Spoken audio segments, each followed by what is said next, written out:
In this video, I'm going to show you a technique that if you implement this correctly, will take your drum mixes and your mixes in general to the next level.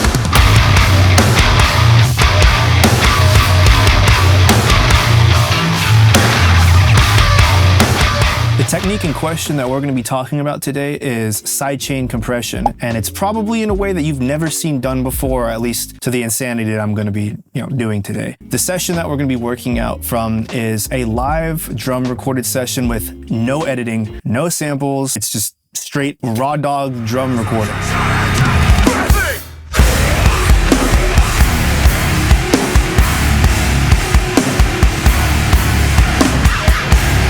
They're gonna ask like, well, did you use samples? No. The reason why we did it this way is because it's technically an audition that he's sending in, so he wants to showcase the most honest performance that he has. So that leads me to having to do some pretty crazy things and juice the drum performance out as much as I possibly can. The drummer in this video is going to be Alistair Wayne, who is in the UK, and I ended up doing a remote engineering session with him to where he just went through mic positioning and got to know him, become friends with him, and dialed in a really cool drum sound. Yeah, so right now we're just setting up some room mics and make sure this sounds sick. It probably already sounds amazing as soon as he presses record. That iPhone audio sounds wild. There's hallway mic 2, which actually has a shield on the back of it. It's facing as if it is from the corridor. We can try it with the shield, and if it's too dark, then we'll just take the shield off, but that actually might be working in our favor because you don't want that much cymbals in your hallway mic anyway. That would be cool. Yeah, I'm all for long sounding reverb tails on this. This is basically just a snare mic. That's what this is. But further down the corridor a little bit, like maybe not to where that door was over there that you were showing it at, but like maybe before that door, because I'm thinking like how the high end's gonna react, and a lot of it's gonna dissipate before it makes its way to the diaphragm of the mic. I've never put a mic this far away from my kit before. So here in the session, I'm gonna be showing you specifically Pro MB and how I'm insane and used 3 of them back to back, and why it's actually not insane and why you might actually wanna adopt this technique. So let's go ahead and jump right into it. Okay, also really quick, I apologize because I had to rip the audio that I'm using for this video from my live stream because I was stupid and did not remember to press record on OBS to actually record my stereo out.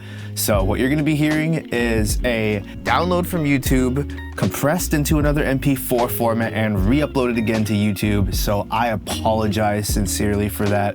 If you want to hear the actual live thing, I'm going to link the video right here for the live stream. What we're gonna do is we're gonna stack 3 Pro MBs. Yes, I said 3 of them. 3 of these little babies. What's gonna happen is gonna be awesome. The first thing we're gonna do is the bleed, like we've been doing for the other things, but then we're gonna do some extracurricular things.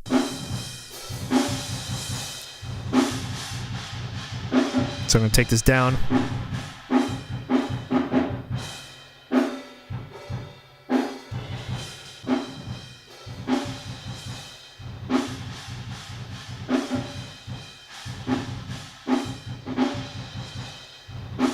There we go.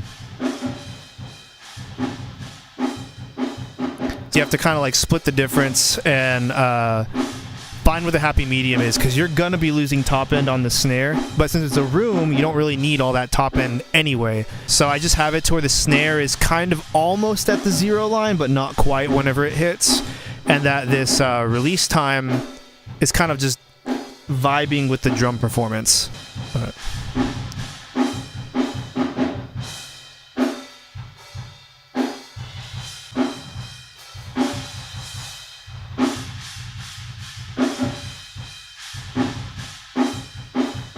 So what I'm really doing with this hallway mic is I'm basically making it a super beefcake snare room mic.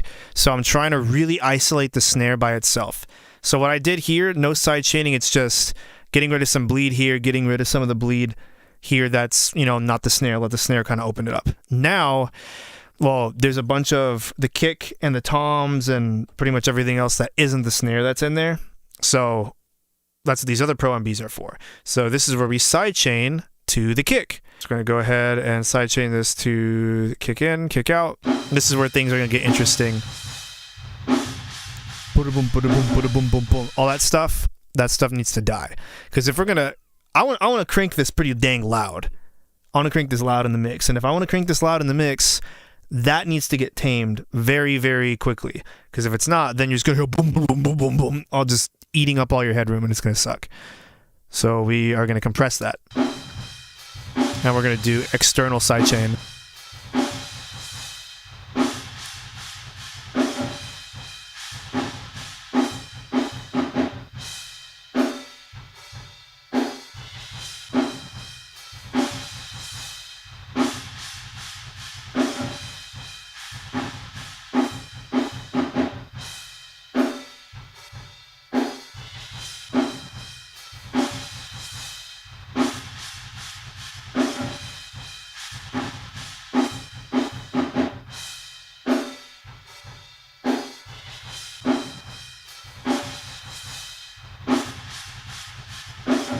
Before. You see how much boom we just took out from the kick after? So both of those Pro MBs back to back, out, in. Remember, we're isolating the snare. And now what this Pro MB is going to be is we're going to sidechain this to the snare. I want to do upward expansion every time the snare hits.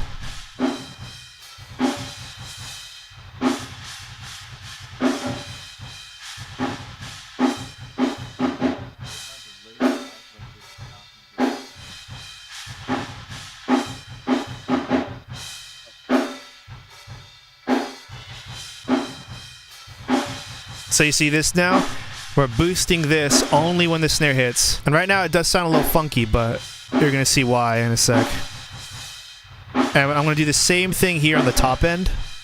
Some upward expansion. Just to add a little bit of presence back in. External sidechain.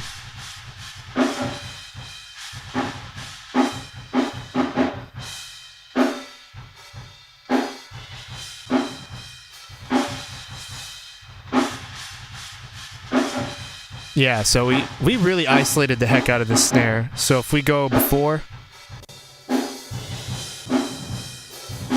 the snare's like tucked away, and all this crap is just eating up all the headroom, and now we put this in.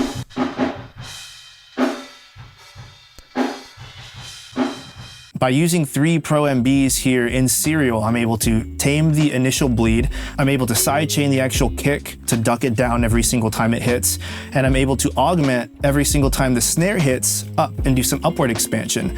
And you can't do all of these at the same time in the same level of granularity and intensity that I'm looking for.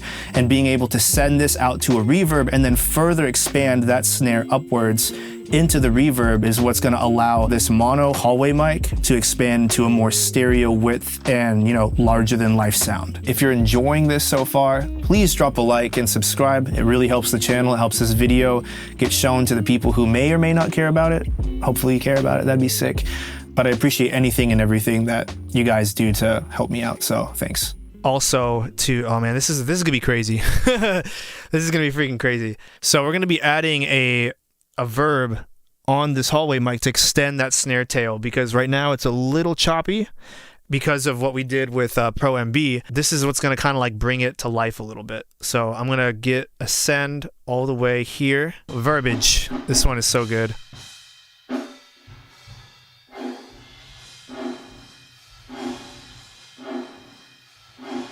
Right there.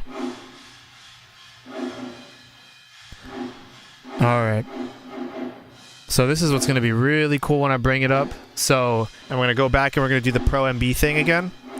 And again, we're going to sidechain this one to the snare. And again, we're going to expand.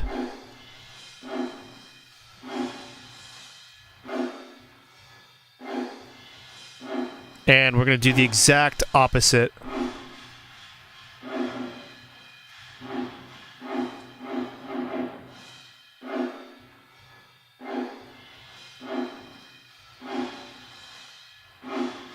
So right now this sounds like boo-boo, but watch what's going to happen.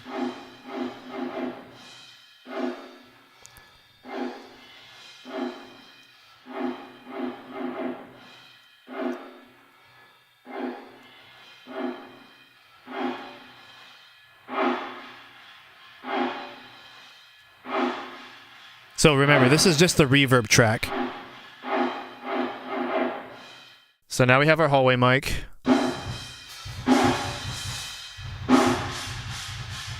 You hear that snare? Oh, that's crazy. So now we have our rooms, our hallway mic, and our hallway verb together. So this is what that's going to sound like.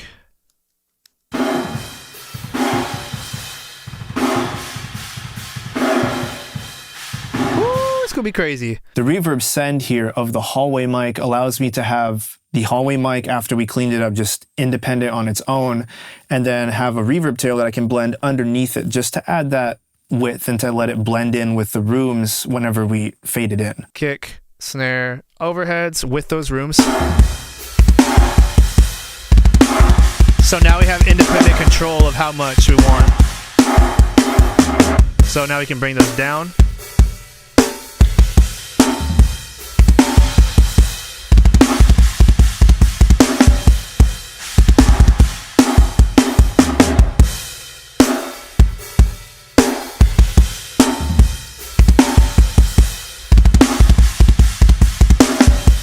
So now you can hear really what that hallway mic is doing. If I mute that, that's crazy. In.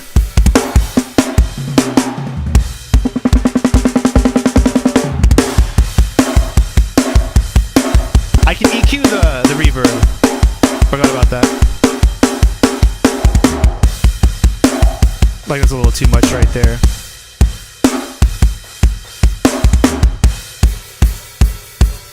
Come on.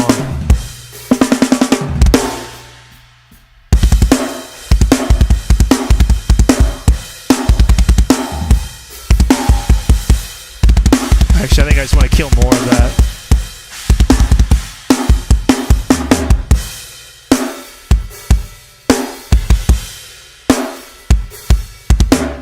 I guess I could do another before and after just because why not? Before.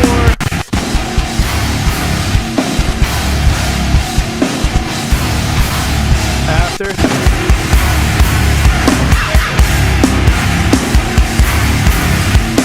I mentioned how this technique can be used across your mix just in general, and sidechaining can be used to do that, and there's a lot of really creative ways you can use Pro MB specifically to do this. Something I'll do a lot of the time is I'll sidechain the guitar bus, the rhythm guitar bus, to the kick, so every single time the kick hits, the guitars are boosted up, they're doing some upward expansion.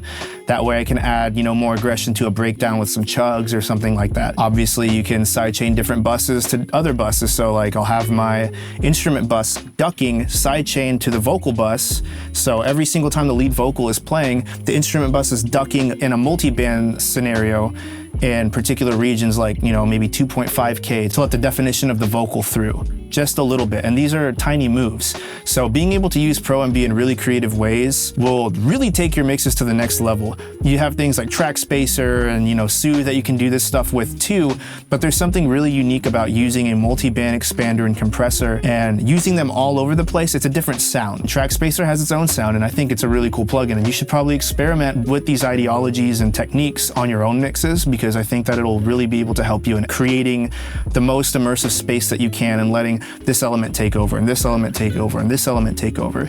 But sidechaining should never, ever, ever, ever, ever replace good balance, good EQ, good leveling, and good fundamentals. It should just never replace that whatsoever. So if you're reaching for sidechaining and a technique like this to solve your problems, sorry bro, it ain't gonna fix your problems. So again, if you like this video, please go ahead and drop a like, subscribe, share it with a friend, and let me know in the comments what kind of cool techniques you guys like to do, because I'd love to hear and pick your brains on things that you think are really useful. If you enjoyed this one, make sure to watch this video where I go fully in depth with the entire live stream, front to back, start to finish. I think you're really gonna enjoy it. Peace out.